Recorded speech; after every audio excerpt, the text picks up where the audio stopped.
I really do want to get to this. It was published in Compact Magazine on Monday. It's almost 9,000 words in length. It's entitled The Lost Generation, and it's by Los Angeles-based writer Jacob Savage. He tried to publish it he told to Matt Taibbi that he tried to publish it in the Atlantic, but they demanded changes to it. So he said no. He said they were interested, but then they came back and were like, it has to only be about you and your experience in Hollywood. You could do some stats or whatever. They didn't want him to make it more broadly about the plight of white men. Like, it can just be a personal story. That's it. Beyond that, no. So he said no, and he published it in Compact, and it's devastating. And what the heart of it is that white men have been utterly devastated, especially millennial white men, by DEI. That this is not just some term, as J.D. Vance pointed out the other day, that means extra, sensitivity sessions on implicit bias at your workplace that you roll your eyes at. No, a generation of white men have had their career prospects obliterated, not to mention their self-worth, because of this pernicious ideology that was accepted at every level of society, from schools to colleges to sports to corporate America, Hollywood, media, you name it. And they go through, yes, this writer, Jacob's experience as trying to get a job in Hollywood, but also that of multiple other men who, here's one that jumped out at me. His name is Ethan, and he's an Ivy League educated social scientist. He couldn't get a job in academia because of DEI.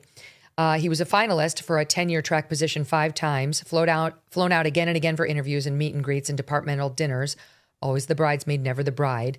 At a certain point, he began to see himself the way the search committees did. Listen to this, Buck. Other identifiers or other things I valued about myself have receded. Being a white man, meanwhile, moved into the foreground in a way that I didn't expect. He was taught to loathe it. He was taught to see it as something for which he needed to apologize or feel bad about, which is disgusting. And now the roosters are coming home to roost. The chickens are coming home to roost with the real life toll of this hideous ideology becoming more public. Well, Megyn, I'm a white male millennial, actually. I qualify as somebody in this cohort.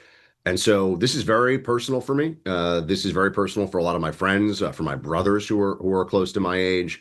We saw this, we dealt with this, and people need to speak about this. You have to remove a lot of the enforced dogma and doctrine, and you have to sort of brush away the nonsense from your mind on this.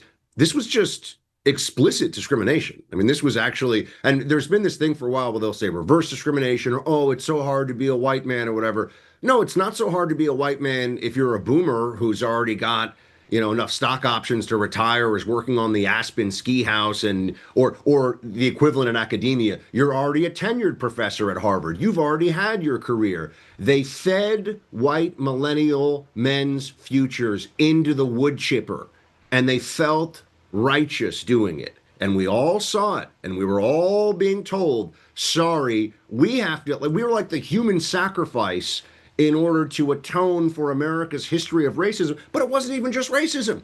It was, they were doing this to benefit Latinos, and they were doing this for Native Americans, and they were doing this for women in fields, STEM, where there weren't enough women, and they were doing this in all these different contexts. You sit here and you say, how can it be moral to tell somebody, I was going to hire you, you're the best person for the job, but you're white and you're a guy, so no. This happened, and one of the ways that you knew that it was immoral, by the way, this is how my first realization, I was in like 8th grade, but my first realization, like, I'm a conservative or I'm a Republican, was around this issue. And honestly, it had to do with the double standards that I saw playing out over and over again through institutions for behavior, for college admissions, and then later on for jobs. I mean, like, what year would that have been, Buck? Just to give me an idea of where we are. I mean, I graduated college in 2004, so I would have been old. I'm at the very oldest edge of millennials, but my brother is 5 years younger than me. For example, he went to Georgetown, and I mean, it was just known on campuses during the hiring. And remember, this is for people. Your early trajectory can make makes a huge difference, not just in your career, but also your earning potential, your ability to build a family, and live in a major American city and support that family. We were just told, like, look, if you're going to try to get a job at Goldman Sachs, like, they're going to hire women and black students way before you because now people would say, but Goldman Sachs is full of white guys, or Morgan Stanley, same thing. Yeah, at the partner level and at the VP, like, they already had, been at the trough for decades. It was the people, the millennials, who were coming up, and this is what this piece gets to, and there were real consequences for this too. TV writing turned into garbage in the last 10 years. Garbage, top to bottom, all over the place, and it's because the writers' rooms were full of second and third tier skilled writers because they were the preferred ethnicity or gender or sexual orientation, or they were trans, or whatever it may be. The reason this has been such a phenomenon, this article, and I've shared it and I've talked to my family about it and JD Vance and everybody, is that this is a truth that we were all observing, but we weren't allowed to say. You weren't allowed to say this. I wasn't allowed to point out that I went to a college that turned down 85% of the applicants, Megyn, but they had to have a special summer course for basic math and basic reading for Black and Native American and some other groups of students. Yeah. Like, I mean, I had friends who got like 1550 on the SAT and had 4.0s. They didn't get in, but we're doing basic math. Still happening. I know it's still happening, but at least now we can talk about it. Before, it was what we were being told was this was making no difference whatsoever to the quality of the applicant, to the skills of to the skills of the person, and therefore it wouldn't make any difference in these institutions. That is a lie. It is obviously a lie. Yeah. And you've seen this now. And you know what else? This is an important point. It's illegal. Yes. It's totally fucking illegal. And the great piece of this story now, today, in almost 2026 America is, well, I'll just play it. The chairwoman of the EEOC, Andrea Lucas, has something that you need to hear. Take a listen. I'm Andrea Lucas, chair of the U.S. Equal Employment Opportunity Commission. Are you a white male who's experienced discrimination at work based on your race or sex? You may have a claim to recover money under federal civil rights laws. Contact the EEOC as soon as possible. Time limits are typically strict for filing a claim. The EEOC is the federal agency charged with enforcing federal anti-discrimination law against businesses and other private sector employers. The EEOC is committed to identifying, attacking, and eliminating all forms of race and sex discrimination, including against white male applicants and employees. Check out eeoc.gov to learn more and read our one-page explainer about DEI-related discrimination. That's fantastic. Hallelujah. That was to say, that was great. That was like a Christmas miracle. Everybody every white male listening, if you've been discriminated, please sue.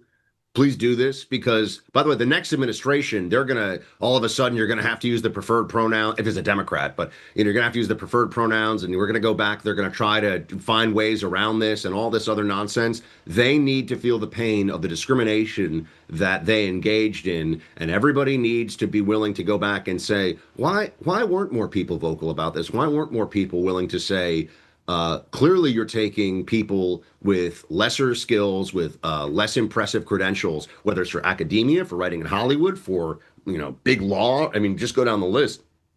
And I mean, this was what was going on, and it was systemic across the whole country. And finally now someone says, and the problem was, Megyn, they kept saying, oh, well, look, these institutions it's still 80% white, or it's still, 65% white men or whatever. At the top, maybe. But this is where the millennial aspect of it, this policy was instituted in a way where the people who really suffered were roughly my age cohort within 10 years. So again, I saw this up close and personal. There are a lot of politicians that should be getting coal in their stocking for Christmas, but Birch Gold thinks, as a smart planner, you deserve silver. That's why for every $5,000 you purchase between now and December 22nd, Birch Gold will send you an ounce of silver, which is up over 60% this year. See, smart people diversify and have a hedge. That's why you should consider Birch Gold. With the rate cuts from the Fed in 2026, the dollar could be worth less. And what happens if the AI bubble bursts? Consider letting Birch Gold Group help you convert an existing IRA or 401k into a tax-sheltered IRA in physical gold. And for every $5,000 you buy, you will get an ounce of silver for you or your kids. Just text MK to the number 989898 to claim your eligibility for this offer. Again, text MK to 989898 because Birch Gold's free silver with qualifying purchase promotion ends on December 22nd. Message and data rates may apply. Thanks so much for watching. If you like what you just saw, hit the subscribe button for more clips and full episodes.